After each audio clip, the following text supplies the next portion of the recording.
Canada talks about equity, diversity, and inclusion. But when it comes to doctors, is the system actually equitable? In Canada, medical residency positions are divided into two streams. One for the Canadians from Canadian medical schools, and another for the Canadians from the international medical schools. But here's the problem. Canadians from the international medical schools cannot even compete and apply to most of the specialties that exist, and they are just restricted to just a handful. That's not competition, that's just structural exclusion. In the United States, for example, everyone takes the same exams and applies through the same system. Programs may have preferences, but the system itself allows equal access to apply and compete for all the spots.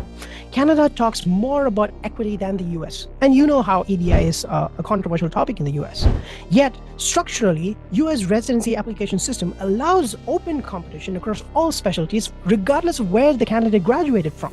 Some argue that the graduates from the Canadian medical schools deserve priority because their education was subsidized by taxpayers. But if taxpayers funded their training, shouldn't they also have the same return of service obligations that the Canadians from international medical schools are forced to sign up?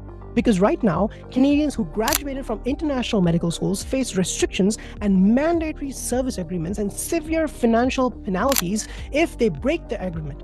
Canadians from Canadian medical schools face neither and are not obligated to do the return of service, although their education was subsidized by these taxpayers.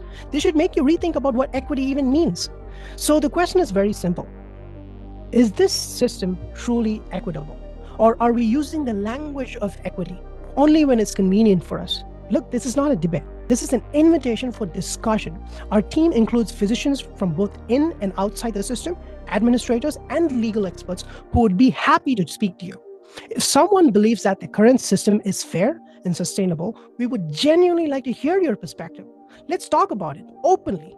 By raising these concerns publicly, I'm placing myself under scrutiny from everyone, from policymakers, regulatory bodies, colleges, program directors, residents, IMG, CMG, XYZ, ABC, and the general public. I'm doing this openly under my own name because I believe important issues should be discussed with transparency and accountability. If someone believes that the current system is equitable and sustainable and does not discriminate, or if you think that the discrimination is justified for whatever reasons you may bring in, I invite you to engage in that discussion openly. I will make sure that I provide a space, a podcast-like discussion to explain things properly and then receive your ideas.